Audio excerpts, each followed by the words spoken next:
elderly care, next on Call with the Prairie Doc. Funding for On Call with the Prairie Doc is provided in part by Avera is a proud sponsor of On Call on South Dakota Public Broadcasting. Larson Manufacturing is proud to support On Call Television as it continues to open doors for important medical information. And by the South Dakota Foundation for Medical Care, the Medicare Quality Improvement Organization for South Dakota. Additional funding is provided by Aberdeen Asthma and Allergy, Brookings Health System, Dakota Allergy and Asthma, Dakota Care, Dakota Dermatology, the Orthopedic Institute, Physicians Care Sanford Clinic Community Service Committee, and Swiftel Communications. Closed captioning for On Call with the Prairie Doc is provided by the generous support of Avera, Brookings Health System, and Fishback Financial Corporation.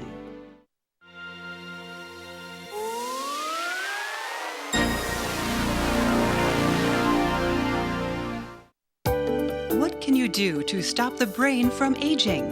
How and why do you make a living will? What can you do to keep bones and muscles strong?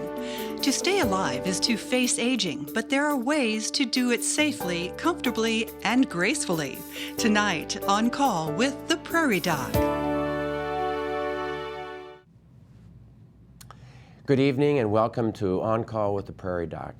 And we have a wonderful set of guests, but I have to say that my prompter is not showing me what I'm supposed to be saying right now. And so I'm going to ask them to bring that to me. But first we're going to start with our guests, and we're going to start with Victoria Walker. Victoria, tell us a little bit about yourself. Sure. I'm a family practice doctor. I live down in Vermillion, South Dakota. I work at the Good Samaritan Society. I'm their Chief Medical and Quality Officer for that organization. So I work in Sioux Falls at our national campus. So our national campus for Good Samaritan Center, which is a national organization that's all over the United States. Mm-hmm. You're the medical director for that large organization of the largest nonprofit nursing home business. Would you say that? Yes, but I wouldn't just narrow it to nursing homes. It's senior care services, and so we're in 24 different states. And so yeah, it's a large organization. We take care of a lot of people. And a great job. Yeah. And thank you for joining us. Thanks. So Erin, this is one of many times that you've been here, and you are a family physician from Watertown and the president of the South Dakota chapter of the American Medical Directors Association, nursing home directors. Yep, that's correct. So tell us a little bit about what you're all about. Family physician from Watertown, been up there about 26 years. Am medical director of 2 nursing homes, Jenkins Living Center and Golden Living Center in Watertown. Have been doing this medical directorship for about 15 plus years. So yeah, we appreciate you being here. And also on by Skype from Washington, D.C. is Joanne Lynn. Joanne, tell us a little bit about yourself. Hi, I'm a physician, a geriatrician, and hospice doctor. I've been working in that arena for, almost 40 years. And I now do mostly advocacy and public policy, trying to rearrange care so that people can afford to grow old with comfort and dignity and as meaningful a life as possible at a price that families and communities can afford. That's wonderful. We have, now you know who our guests are for tonight. We welcome you back to On Call with the Prairie Doc. We've had a busy summer getting ready for this, our 14th season. To enhance our interaction with you all at home, we will be asking a question on each show every week. I'll present the question to you, the home audience, and our guest panelists here in the studio as well. And then you at home can call or email your best answer. The first person to answer correctly will win a signed copy of my book, A Picture of Health. We will announce the answer and the winner at the end of the show. Okay? So this week's Prairie Doc quiz question is about advanced directives. A patient has an advanced directive that says, do not resuscitate. His or her 2 children both want resuscitation. A cardiac arrest occurs. Will the hospital usually resuscitate? Yes or no? Call or email your answer before the end of the show to get your chance to win. We answer your questions as they are called in or sent to us via Facebook or email. Call in your questions at 1-888-376-6225 or send us an email or Facebook message. I want to say that the question was written by me. I'm going to give you my biased answer. I might be told wrong, but I will give you my answer, and then that's the answer that we're looking for, okay? Tonight, we will be discussing the many ways in which we care for the elderly, from making it possible to stay in your own homes as we age, to moving with a family member or into a level of professional assisted living, or moving into a nursing home. So we have some questions, and I'm going to start with that very issue about advance directives. Aaron, how important is that someone would formulate an advance directive? What is an advance directive? Advance directive is, what do you want done to you if something should happen? If your breathing should stop, if your heart should stop, if you have a stroke and you can't do anything, what do you want done? And this can be, we've did in our home since I've been in the 40s. And it's just like, this is what I want done, this is what I don't want done. Tell people around you. It's most important to talk to your family, because they're the ones that are going to go and Dad would never make that decision. But you really need to talk to your family and let them know, and then get it written down.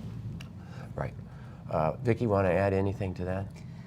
Well, yes, I think that it's important to not only talk about specifically, do I want CPR, do I not want CPR, but there's a whole host of complicated decisions that people often have to make. And so, I don't think anybody could really predict the strange things that can happen and the decisions that have to be made. But I think that if we have conversations with the people that we love about, in general, the kinds of things that we would want and really what's important to us, I think that changes it from a specific, would they want this procedure done, to more of a conversation of, is that in line with what their goals of care are, what's important to them in life, what's meaningful to them. And those are the kinds of things that you don't really capture that in an advance directive, but that's the conversation that surrounds what really fills in the things that can never really fit into an advance directive per se. Right. And aren't we really talking about, let's say I'm losing my memory and I'm getting quite severely compromised, then what do I want? Joanne, isn't that really what people really need to start talking about? What do you want if I can't make those choices and I get to a point where I'm so compromised I don't know who my family members are? Yeah, that actually leads to the other thing that Vicki and your other guest didn't think to say, which is that people need to figure out who should speak for them. And as Vicki says, you can't anticipate all the possible circumstances. You can give some general guidelines, your overall goals, and maybe decide on a few things that are likely to happen to you. But one of the most important things is to give some guidance as to who should speak for you when you can't speak for yourself. People might assume that it would be the spouse or the oldest child, but maybe you have good reason to think that that would be too burdensome for them, or that they really wouldn't be able to follow through on things. So you really need to think through, who is it who should step up and speak for you when you can't speak for yourself? And if you live into old age, it's fairly likely that there will be some periods of time, maybe even a long period of time, in which you can't really make decisions for yourself. So having someone who will advocate for you on the basis of your values is very important. Right, and then you spend the time with that person and make sure that they understand the kind of general themes that you're interested in.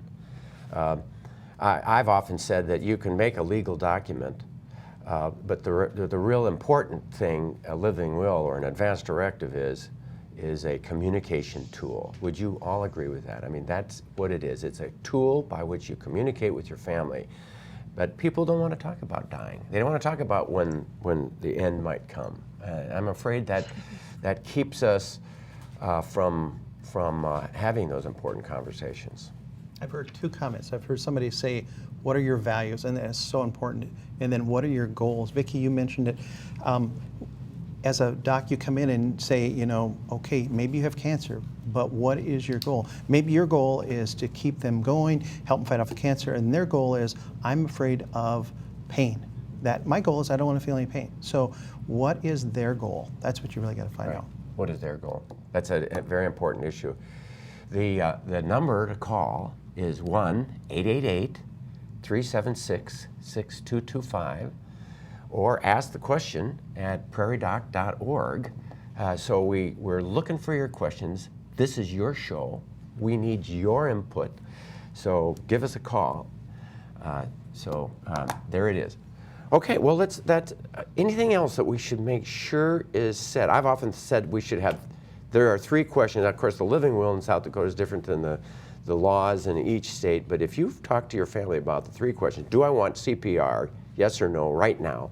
And if I become severely demented, such that I don't know who my family is, then do I want CPR? And then the last question, probably the most important, is if I'm in that state, do I want a feeding tube to keep me alive, even if I won't take food or water by mouth? Now, what's your response to that, Vicki? Well, I think that it's also important to think about where you want to receive treatment and how that can be made possible. So, you know, we can talk about whether that becomes a decision to, you know, to stay at home and to be treated through an illness with home with extra caregivers that come into the home to make that possible, whether that is a decision that, you know, I don't want to be poked anymore with needles, I'll take antibiotics, I'll do treatments, but only if I can do them by mouth. I don't want an IV, or I don't want to be given shots. Other people, you know, say, yeah, that's fine. Give me an IV, you know, and send me to the hospital if that's what it takes to get through this illness. And I think it's important to understand where people are most comfortable being treated, because we know that there are a lot of complications that can happen when people go to the hospital if that isn't the most appropriate place for them to be. There's a lot of infections they can pick up, but we know that confusion often gets much worse, and you know, along with often some very frightening agitation.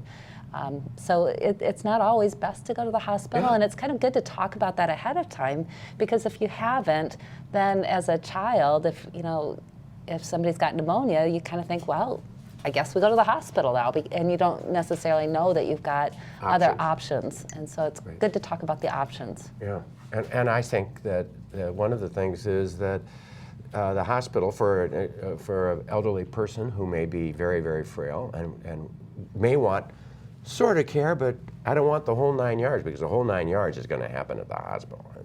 Sometimes it's better to call it shorter. When a loved one begins to need assistance with day-to-day life, it may seem that the easiest solution is to move them to an assisted living or a nursing home. However, there are programs all across South Dakota that offer many services to make it possible for these people to stay in their own homes. We have actually 3 different programs that work out of the Home Services Office. First is a skilled home health program. We have a hospice program, and then a program called Hearth. The home health program is for people who have a new diagnosis and a need for a skilled service. So that could be nursing, therapy. Usually those patients have recently been hospitalized or have a new diagnosis that's requiring care. And the Hearth program stands for Helping Elderly Adults Remain in Their Home.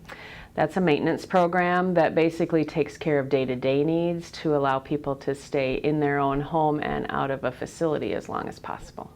So we can provide services under that program, like nursing visits to fill a pillbox, or homemaker services to do cleaning and laundry, aid help with bathing, those types of things.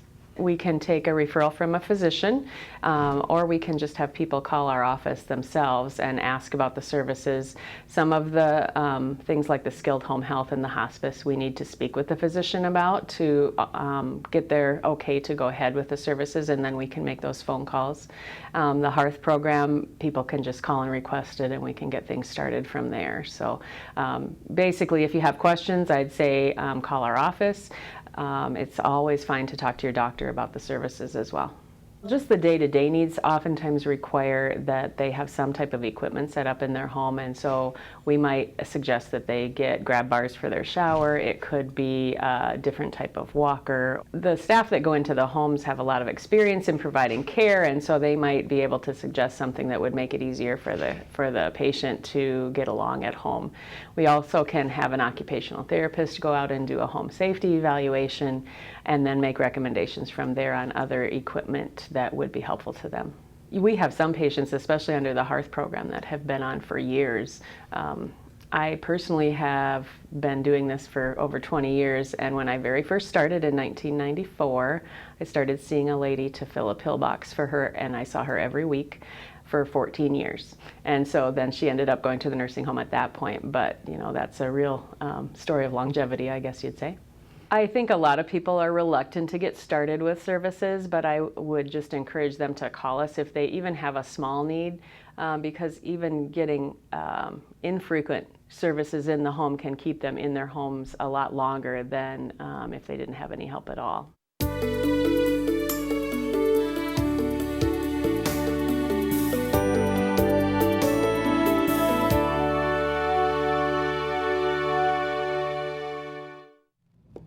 Now that's a lot of information that Lynn provided. Joanne, I'm kind of interested in a lot of what she said, but I know that there's restrictions on skilled home health services, and you have to be limited to stay, and you have to stay in your home to be able to receive that. Explain the difference and help us out with these services that are available, allowing care at home. Medicare has limited the home care to people who are homebound, because their idea is that otherwise they could go out to get the services they need. So you have to be homebound, which means that it's very, very hard to get out, and you can't get out for things other than the occasional family or religious event and doctor's visits. So that's a pretty restrictive requirement. You also have to have a skilled need, so you have to have something that only a nurse or a licensed therapist could do. That means that most people can't get Medicare coverage for home care for 14 years, like was just alluded to. It's mostly maybe 8 or 10 visits over the first month or two after you've been out of the hospital.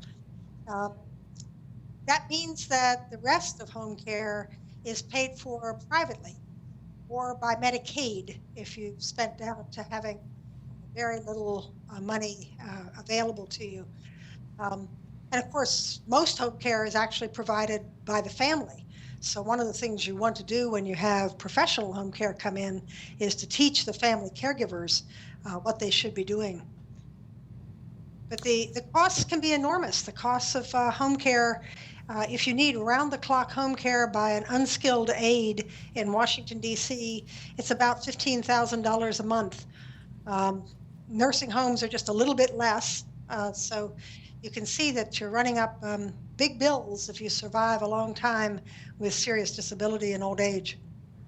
I've sometimes noted that people who go to assisted living earlier, instead of waiting till they're very, very sick or bad enough that they need to have the nursing home, stay well longer. And the assisted living is considerably less expensive than the nursing home. Aaron? Yeah, and if we can get them to go to the assisted living, maybe some senior housing first, then assisted living to get them more care, and then the next tier would be into the nursing home. But if we can get them in assisted living, it's cheaper. I have had patients fight tooth and nail, I'm not going to go in there. Once I get in there, it's like, it's not so bad. It's a five-star hotel. Yeah, it's not bad. And I get to see my friends, and I get to go on the bicycle, and it's okay. Yeah, I think there's an inordinate fear of that, or even the nursing home. Once they get there and they realize how much support they have and all the communication that goes on, they change their mind. comments about that, Vicki? Yeah, I think that that the key is that you don't want to stay so long that you get really disabled and lose a lot of strength because you're trying to get by on your own for so long. I think that that if you want to stay in the environment that allows you to stay the most active, because once you kind of stop doing things, it's hard to get them back again. And so I think that the key is to really to stay active. And sometimes I think that people stay in their own homes and they kind of hide the challenges that they're having because they're worried that somebody is going to take away their independence. And so they just stop doing things because they know that they're not really that safe doing them. And then they lose their independence. Exactly what they were worried about losing. So I think, paradox. Yeah, it is. So you just said, the duck comes down. You said the most important thing for me. I think the real key to longevity, the most important. They say one huge difference in knowing a person's going to live a long, healthy life is if they're in condition at 40, if they stay active. I mean, even just a little bit of walking really does allow a person to stay strong enough, to stay independent, to stay mobile, to be able to stay at home. And that's what you implied. I mean, Aaron, would you say anything different than what's your comment? I'm thinking a little, just something else different. One of the biggest things that against that is maybe the kids haven't seen them, or the kids are in Texas or somewhere else. And no, actually, I've talked to mom on the phone, and mom's doing fine. And you're taking care of mom, and she is struggling. She needs the help. She needs to go to the assisted living. How do you convey that information to them? It's they don't want to ask for it, but they are just doing everything they can. The next step is going to be the nursing home if they don't get some help. Yeah, and so that's important. There's another thing to consider in nursing homes, which is that many of the nursing homes in the country are for-profit endeavors that are staffed at the absolute minimum. We have probably much better medical care than we did 20 years ago, but they aren't all five-star hotels. They're often rather minimally staffed, especially at night and weekends, and with very limited activities. I find it maddening that I can order up a $100,000 drug, but I can't get an activity therapist in a nursing home. Yeah. So the priorities are just all fouled up. People would like there to be really good food and lots of human help that, if you need spoon feeding, there really is a pleasant person who's not terribly rushed who can sit there and really help you get your lunch. But instead, we put what money we have into ambulances for ER trips and drugs and doctors. And we don't generally make the nursing homes really wonderful, pleasant places to be. So when people say they dread the nursing home, if you go to other countries where the priorities are different and the living environment has been a focus, you can really see the difference, and people are not nearly so terrified of being sent off to the nursing home. So what can we do about that? I mean, you nailed it. There are a lot of things that I think could be better, and perhaps that is a governmental question, a policy issue. How can we, as just your run-of-the-mill regular people, not running for president, although there's a lot of those, what should we do different? Vicki? I think first off, we should visit our nursing homes. I mean, first off, you should go into your local nursing homes and be very invested in them being very good. In the next 20 years, that's going to be the growth industry because that's where the population's growing.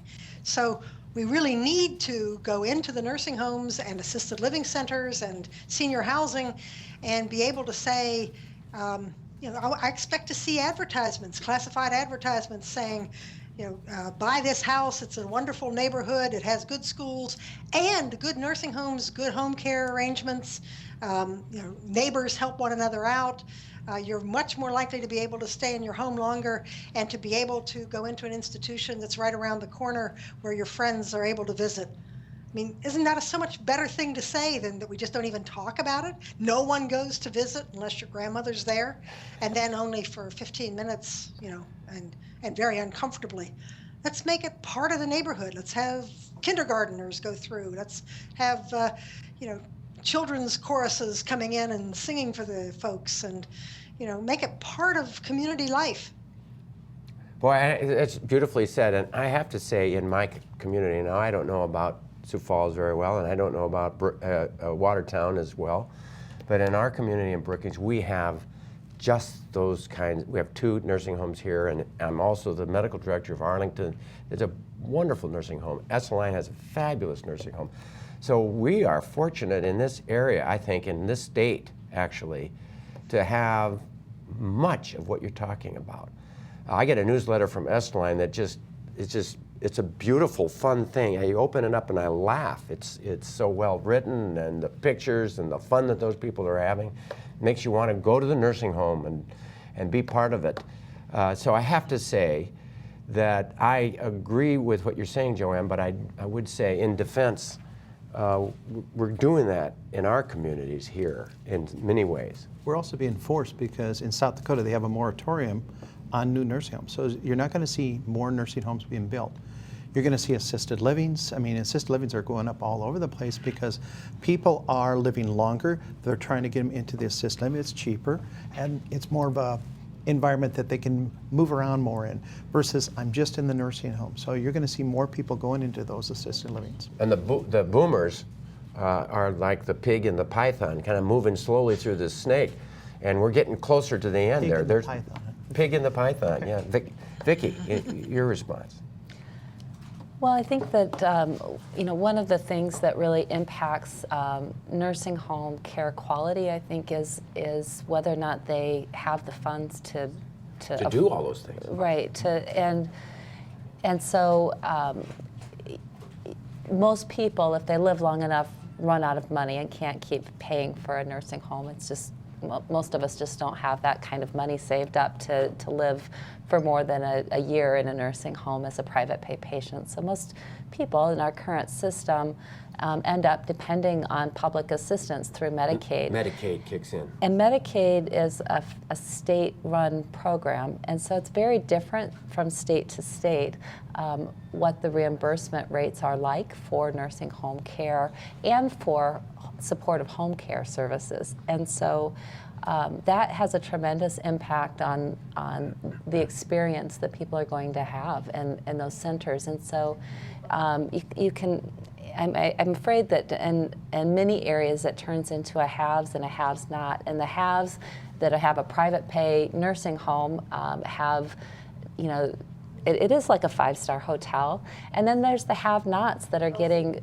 very poor funding from Medicaid and very low staffing levels and really getting by with bare minimum. And and I think that we have to really think about as a country if that's the right thing. If that's the right thing, because Medicaid was never really set up as a funder of long-term care.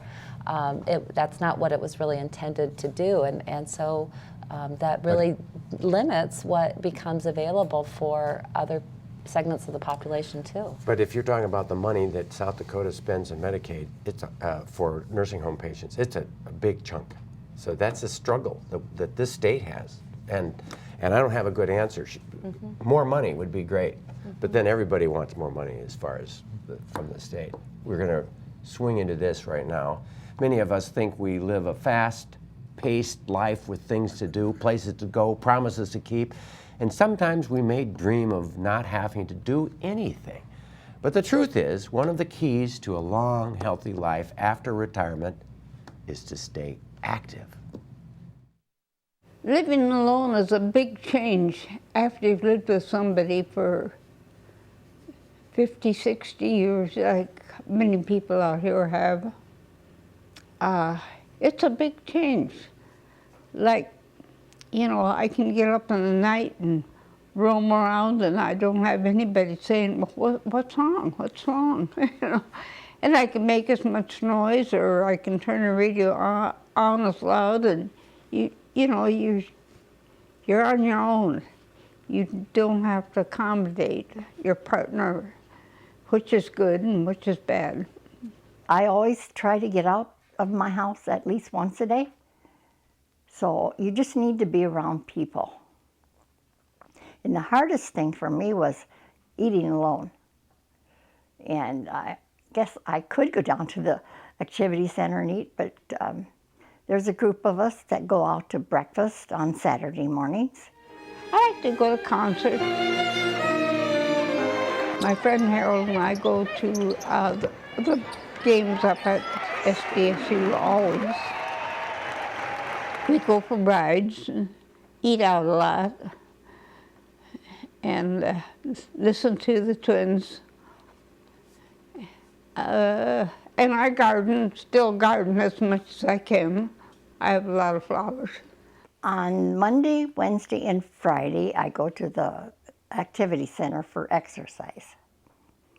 And then like on Tuesday, I belong to a PEO group, and we only meet maybe twice a month, and they're both on Tuesdays. That's what we order. Wednesday, I'm usually in the gift shop at the hospital. That's the first Wednesday, I should say. And the third Monday.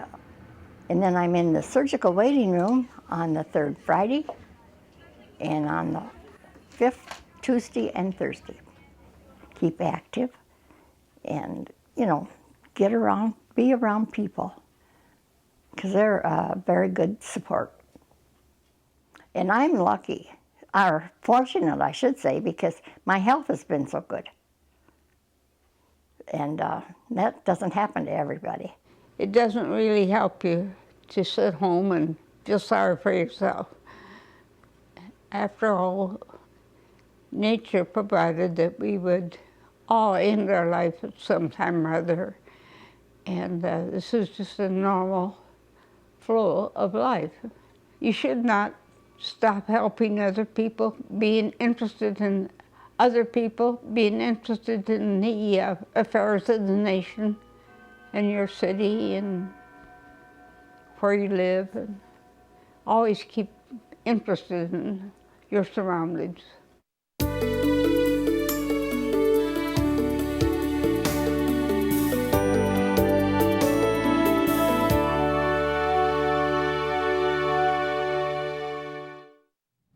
Now, weren't those two beautiful ladies? Thank you so much for sharing that wonderful wisdom. Remember, call in your answer to tonight's Prairie Doc quiz. Question, true or false? If a patient has an advance directive that says do not resuscitate and his or her two children both want resuscitation, if a cardiac arrest occurs, most hospitals will follow the advance directive and will not resuscitate. True or false? We have a response, though, from our guests. This is so interesting. I mean, think about what those two people were doing. I mean, they were so active. Think about the lists of the things that they were doing. What do you think is the key to keeping a person alive so long, so well, and healthy and out of the hospital and out of the nursing home? I think it's keeping them active. What do they like to do? I mean, the one lady mentioned gardening. Can she garden? Maybe she's got some bad arthritis, but has she got some raised garden that she can go ahead and garden and stay at home? Does she have somebody that can mow her lawn? If she wants to mow it, that's fine. I don't have a problem. But does she have somebody if she can't do that? Does she have a life alert that in case she runs into trouble? Does she push that and she can get some help? What can we do to make it better to stay at home? Yeah. Vicki? Yeah, I think that really at any age what helps people feel good is to have meaning in their life, and I think that is just as important as we age as it is in younger parts of life. And so I think that they just beautifully describe where they find meaning in their lives and the importance of staying engaged in their communities and avoiding isolation.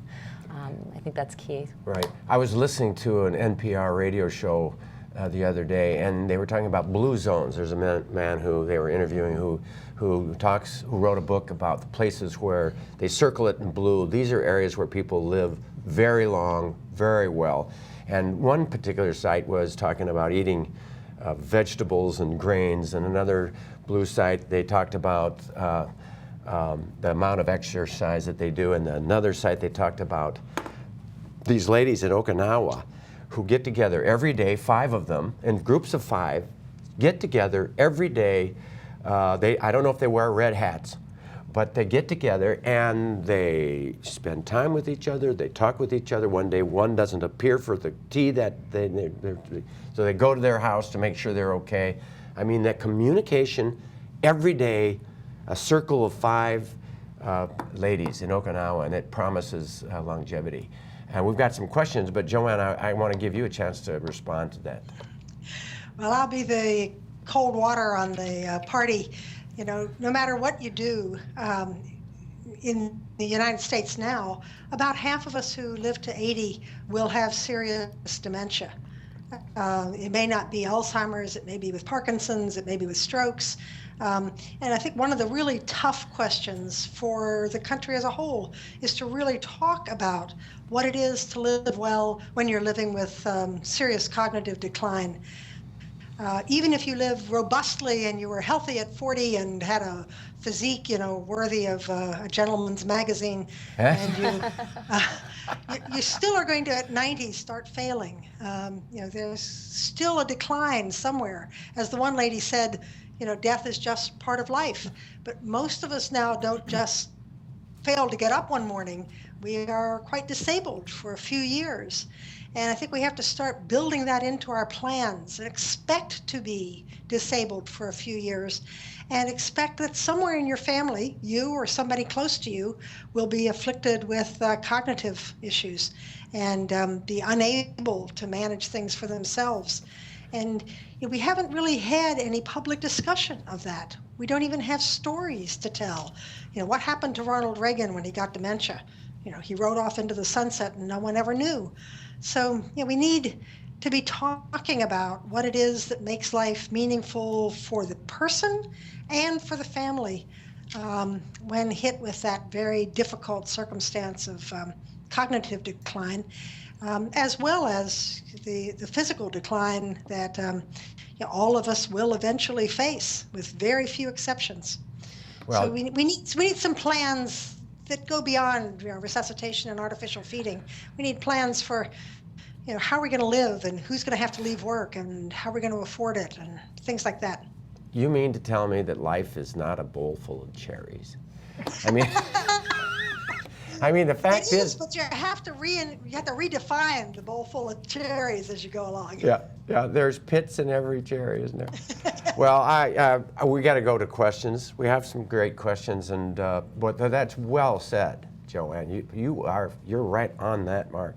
71-year-old woman from Sioux Falls wants you to mention Comfort One bracelet. That's a bracelet that we have for the state. Do you want to explain it, Erin? Go ahead. Do you know anything about it, Vicki? I know a little bit about it, but I don't know enough about it to be the champion here. So right. You go to the State of South Dakota site, you find it, you get a Comfort One bracelet, and you put it on, and it says don't resuscitate. If you do not want resuscitation, sometimes what'll happen is somebody will call an ambulance and they'll come and they'll do resuscitation, and you're out of it at the moment, and no one's going to say don't do it. Oh, there's a bracelet that says don't do it. And I think that's an appropriate thing. I've got a friend who's got a Comfort One tattoo right over his heart. Don't do resuscitation. Which brings up a good point, because unless you find something on them, the paramedics are required to resuscitate. Yeah. Yeah, in fact, if the wife says, oh, no, we've talked about this, and we are not going to do CPR, unless they can see it in writing, they have to do it by law. Yeah, so don't call the ambulance, well, kind of, yeah, okay. You're right. There's a deal. There's a time to die, too. I mean, you know, let's face it, as Joanne threw cold water on the whole darn thing. Thanks, Joanne. There is a time to die. 71-year-old, okay, we did that, which, via email, what part does Medicare or supplemental health insurance play in covering the cost of home health care? So now that's a good question. What does supplemental health insurance, and what about nursing home insurance? Do you have a strong opinion on that? Vicki? Well, I can tell you what I know, and I don't pretend to know it all. But I think that there are so many different insurance options out there on the market right now. There's been lots of changes with managed Medicare plans, and there's lots of different things to to choose from. And so, so I think that there are some there are differences in insurers and what they cover with home care. So it's important to find that out and ask lots of questions about that.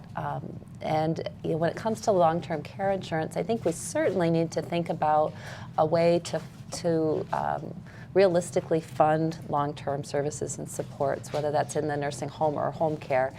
But supplemental generally does not cover. That won't generally cover those things typically. It would be kind of an unusual. With nursing home or long-term care insurance, I think that what generally has been found is that it's priced so high that most people can't possibly afford it, and so they don't get it. And some people have the unpleasant finding that they've had it for years, and when they need it, maybe they actually want some extra help to stay at home, and it doesn't cover that, or it only covers costs for a short period of time. They need the nursing home for 5 years, it covers 2 years.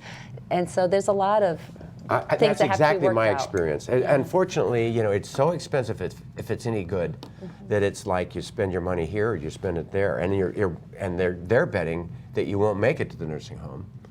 And my thought is, as my dad said, who is a mutual funds investment guy, you can insure yourself for so many different things, until you have no more money left.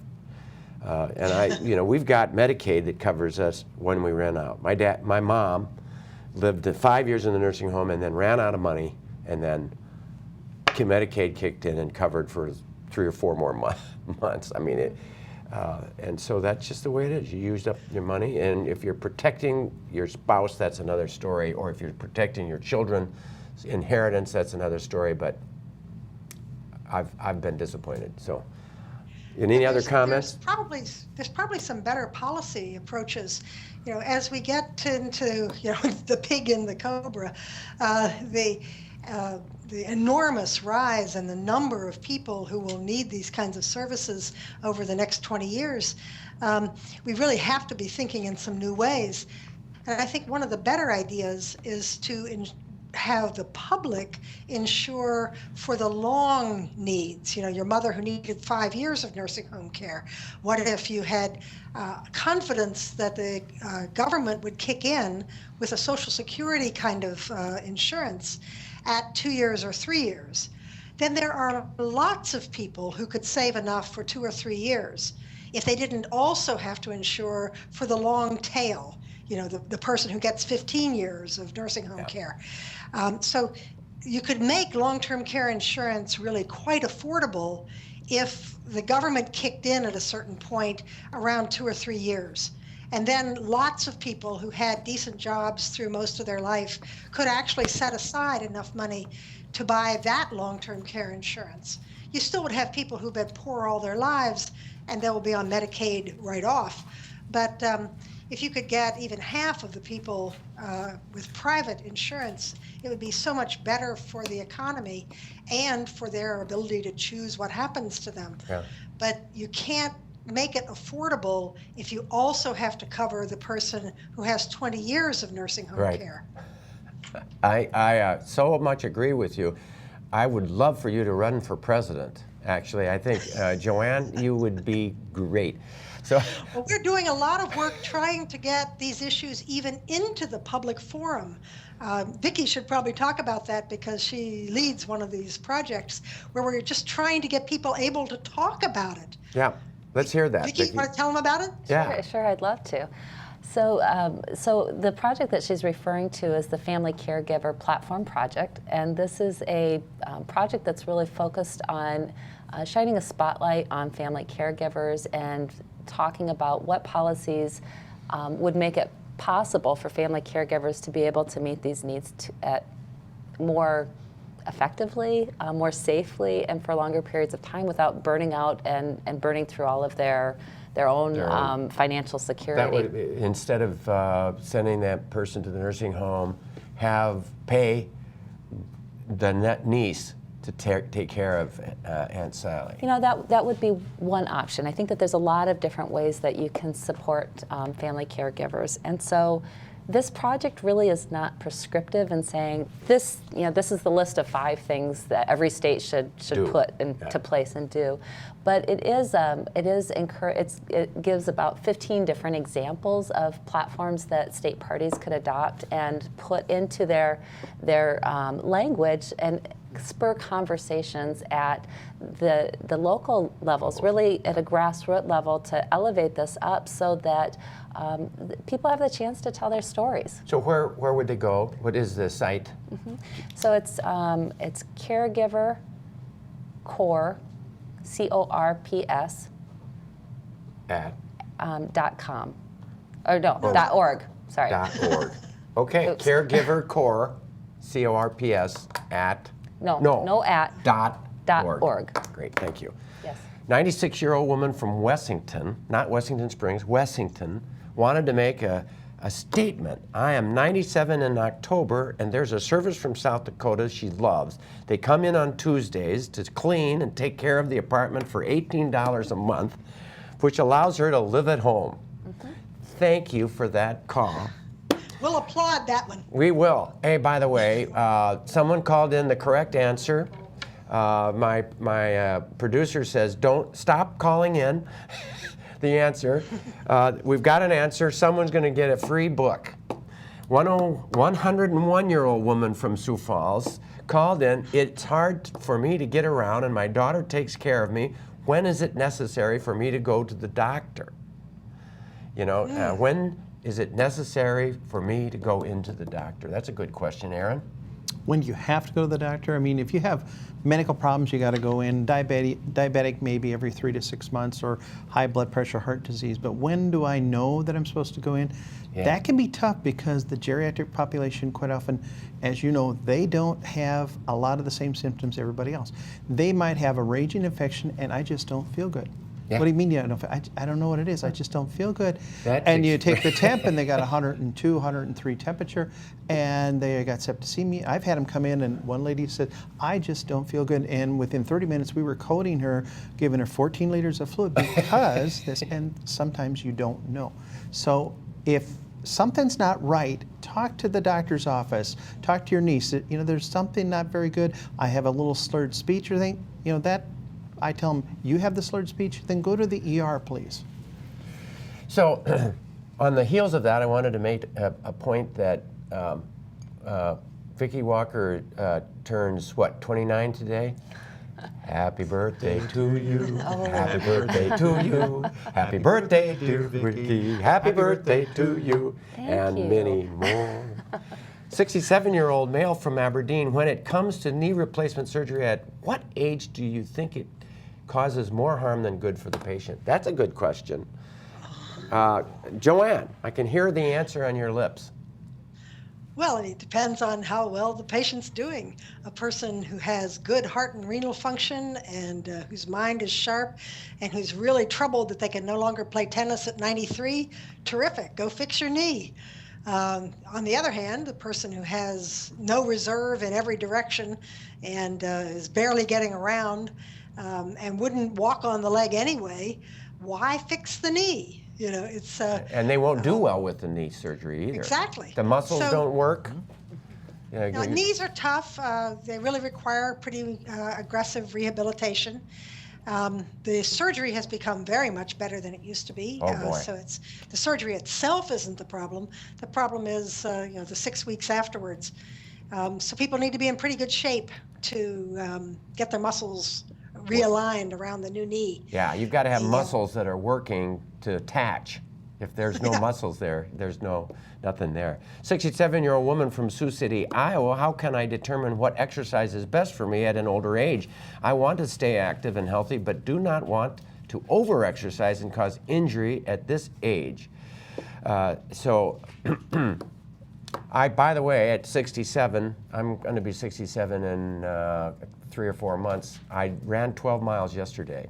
So I just want you to know I'm trying to get ready for a half marathon. If you stay active, you can stay active. And so that's an important thing. My wife told me to tell you that. I'm sorry, I didn't mean to do that. But I think you have to listen to yourself. Any comment? Start slow.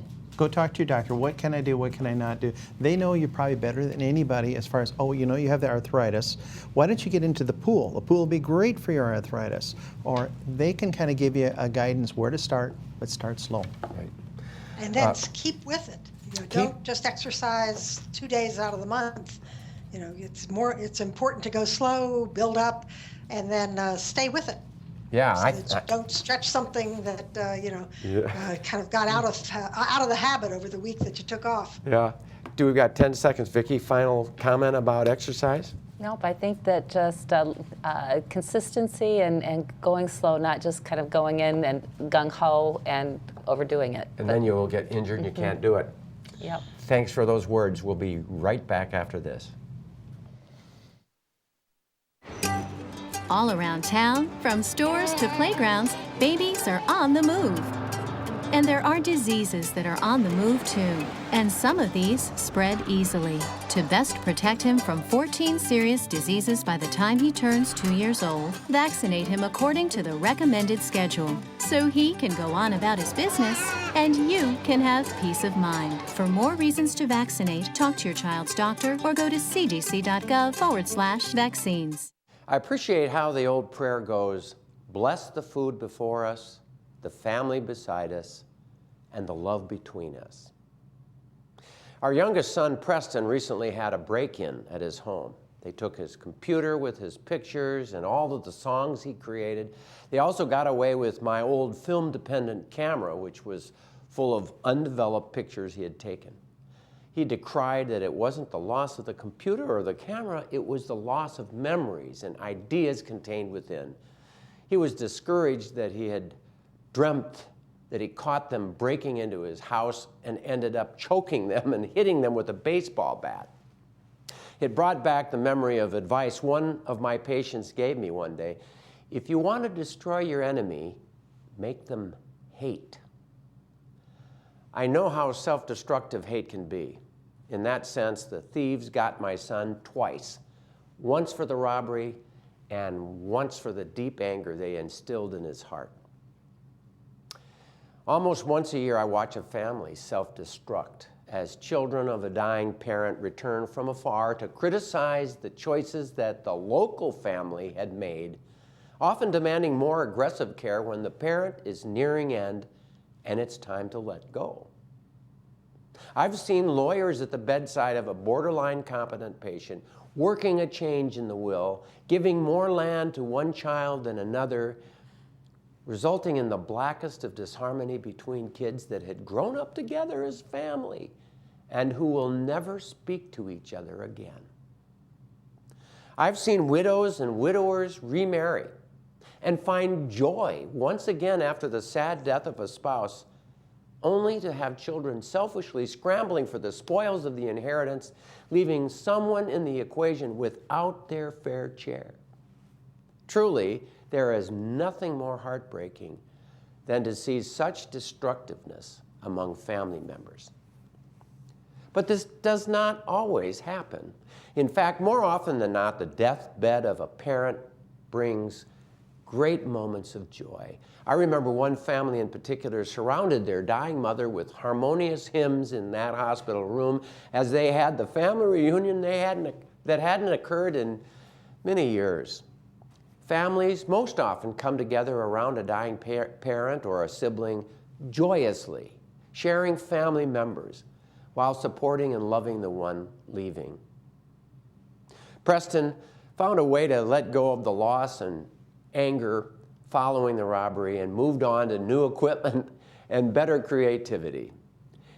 It isn't the material stuff in front of us, it's the family beside us and the love between us.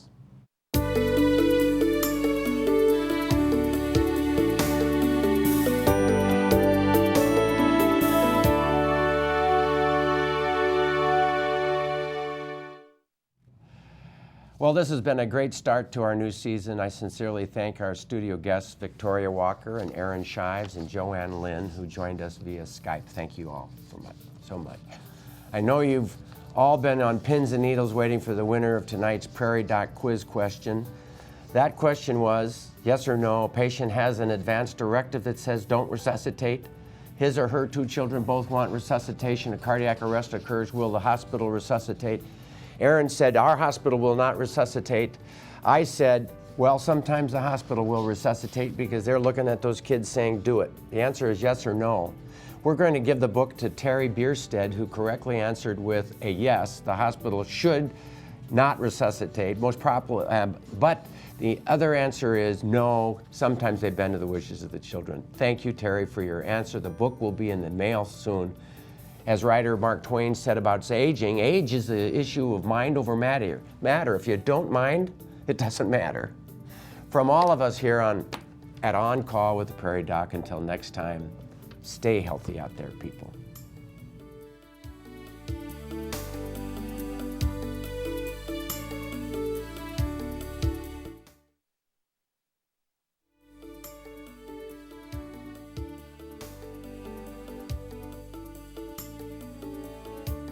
Funding for On Call with the Prairie Doc is provided in part by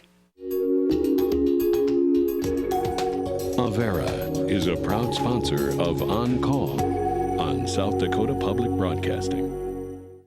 Larson Manufacturing is proud to support On Call Television as it continues to open doors for important medical information. And by the South Dakota Foundation for Medical Care, the Medicare Quality Improvement Organization for South Dakota. Additional funding is provided by Aberdeen Asthma and Allergy, Brookings Health System, Dakota Allergy and Asthma, Dakota Care, Dakota Dermatology, the Orthopedic Institute, Physicians Care Sanford Clinic Community Service Committee, and Swiftel Communications. Closed captioning for On Call with the Prairie Doc is provided by the generous support of Avera, Brookings Health System, and Fishback Financial Corporation.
Hello and welcome to After Hours with the Prairie Doc, where we answer the questions we weren't able to get to during the broadcast portion of our show.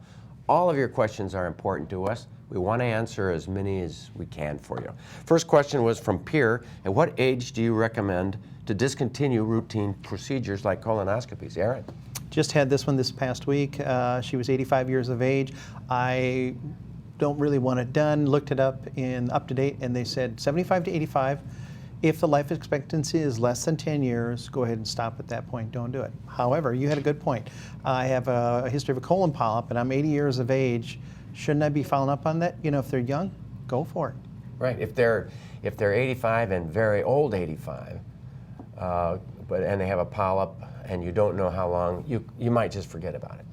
Probably depends on, going back to that goals of care. Yeah. And so if if you found something and you would want to go through a major surgery and would consider going through full treatment, then it probably, and you would be likely to be able to survive that, then it probably still makes sense to screen. But if you wouldn't do that, then why go looking for it? Right. The way they say it in our hospital, screening is every 10 years. If you end up middle 80s at screening and you're an older person, forget about it. On the other hand, if it's surveillance from a previous polyp, that's another story. And if it's symptomatic, there's blood in my stool, I'm having a change in my bowel habits, another story. 102-year-old woman from Porcupine, South Dakota, what steps can people take to prevent shingles? Are you a believer in the shingles vaccine? Absolutely. And what are the numbers? I'm not a great numbers person. I wish they were better. I wish it was more effective.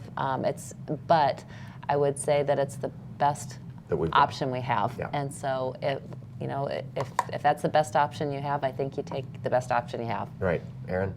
I wrote a short article on it. Actually, if you get it in your 50s, you get better response. So not all the insurance companies want to pay for it, but if you get it in the 50s, you actually have better response, and it's better to do. The older you get, not as good a response. I'm a believer in it. Like you say, it's the best we have. Right. The numbers I like to say, and it's kind of a generality, let's say you're 70, 50% of the people will have a reduction of their symptoms 50% of the time. I mean, they'll have a reduction in reduction in incidence 50% of the time. If you get them, it'll be less severe, 50% less severe. So it's a 50-50, remember. That's how it goes. 92-year-old woman from North Sioux City, Iowa, or South Dakota. North Sioux City is in South Dakota. Yes. What is the best therapy to recuperate after a broken leg? Aaron? After best therapy? Yeah. I send them to physical therapy. Those people are the best. They know what to do, what you can do, how to get you going along. 92 years old. I would assume this would probably be an active person. Depends on are they a young 92, older 92? Are they active beforehand? Do they have bad hips? All makes a difference. Severity of the break? Yep. Kind of, that type of a thing. But no question about it, the most important thing is get them going up and about, according to what the break is and what their treatment is. So 86-year-old man from Oral, South Dakota. How can an older adult determine what type of exercise is best for them and their health? How do you get help? You go to a rehab person and ask them. You go to the wellness center and ask them. And if you live in a place where that really isn't accessible, I don't think you can really go wrong with walking. Walking is always a good option, and I think some simple balance exercises are really important also. And so I think that there's books that can cover these things. There's videotapes that you can get. There's things that you can download on the internet. But I think that generally speaking, walking is a good place to start and reach out to professionals for more. I couldn't agree more.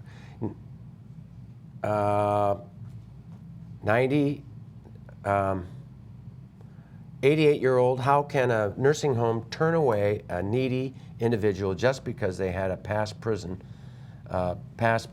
history over 30 years ago?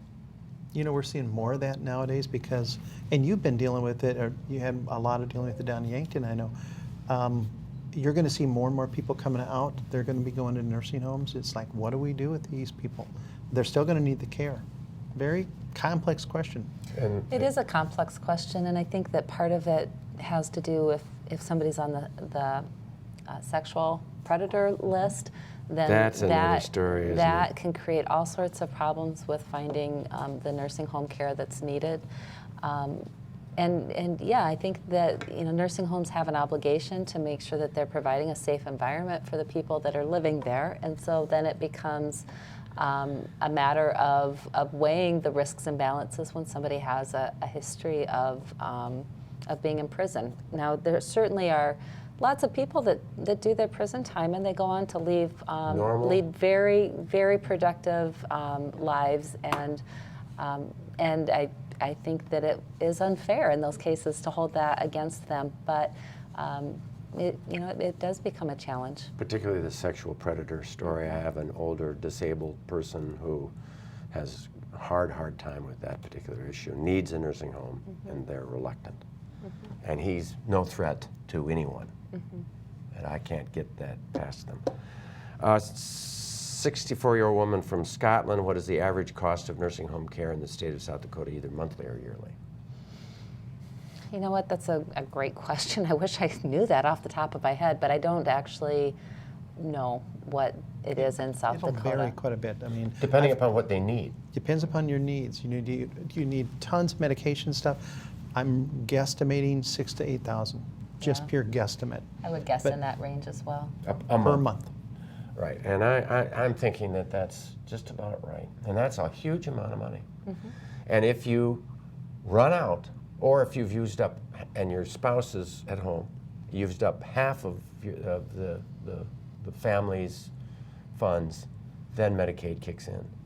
That's why I think that's what I'm going to do. I'm going to use up my funds, Medicaid kicks in. I'm not going to have a nursing home. You know, the concern with that, though, is that might be fine right now, but what is going to happen when we have a much higher percentage of our population that needs those services? It's going to bankrupt Medicaid, and we won't be able to afford it as a state. And so that's why it becomes so important that we look at alternate ways of funding that, because it never was designed to be used in that way. Medicaid was not. Medicaid was not designed for that purpose. And because clearly we care about people as they age in our society, and we need to do something to support them, but we need to make sure that we're actually funding it so that that program can continue. The question, though, I always think is that the way it used to be, and perhaps one could argue that we didn't have to jump through so many hoops, and so it didn't cost so much to take care of these people. Same thing about the cost of health care in general. In America, it's twice as much as it is anywhere else. Do we need to have such nice places? Do we need to have all that help? Couldn't we do it cheaper? And your answer is going to be no. I don't know anybody that thinks that nursing homes are overstaffed with unnecessary people running around providing care. It is simply not the case. I don't care if you're in the nicest nursing home in the country. I don't think you're going to find a nursing home that anybody would say is overstaffed. I think that Joanne's referenced this earlier in the show when she said, I can order an extremely expensive medication for somebody that will be paid, but we won't pay for somebody to do activity therapy. And so the question becomes, are we paying for the right things? The things that matter to people? Because if we pay for the things that matter to people and stop paying for things that really don't make sense. All those medicines. Right. Then I think that we probably can afford to provide care at an affordable price to more people. But if we don't change kind of the status quo, I don't think we can afford to do that. No, and I think polypharmacy is something we should have gotten into more here, but you know what, that's... Can't cover everything. That's another story. Let's go. It is. 65-year-old woman getting hammer toes, severe cramping, second and third toe are starting to curve. Is there anything that you can do about hammer toes? You have any good answers? I would get thee to the podiatrist. 25-year, and there's a great question. I don't have the good answer. I know some people would do surgery on these people. I do think stretching is a very important thing. And I do know this. We don't take good enough care of our feet. We should spend time cleansing them, cleansing our toenails, working on them. We hide them in shoes, and therefore they're tucked away and we forget about it. 25-year-old man from Denver, patients are aging, and he is wondering when is the right time to start talking to them about going to a nursing home. I think the right time to start talking about anything is now. Not that you need to go to a nursing home right now, but I think that you need to start talking about that question with your parents about how they think about nursing homes. Do they think that that's where they want to go? Do they think it's not where they want to go? why? And I think that really having conversations all along is important. Before you think it's absolutely necessary to go, because it's an awful thing to try to be bullying a parent or a grandparent into a place that they don't want to go. And that is clear cut. I'm telling my kids, you know, if I'm losing it and I need that help, you don't have to take care of me at home. I'm happy to go to that 5-star hotel. Erin, any final words? I wanted to say Denver. Thank you, Denver, for calling in that question. Well, thank you all for joining us on our website. We appreciate all of your questions and the opportunity to answer them. So until next time, stay healthy out there, people, and thank you guys for joining.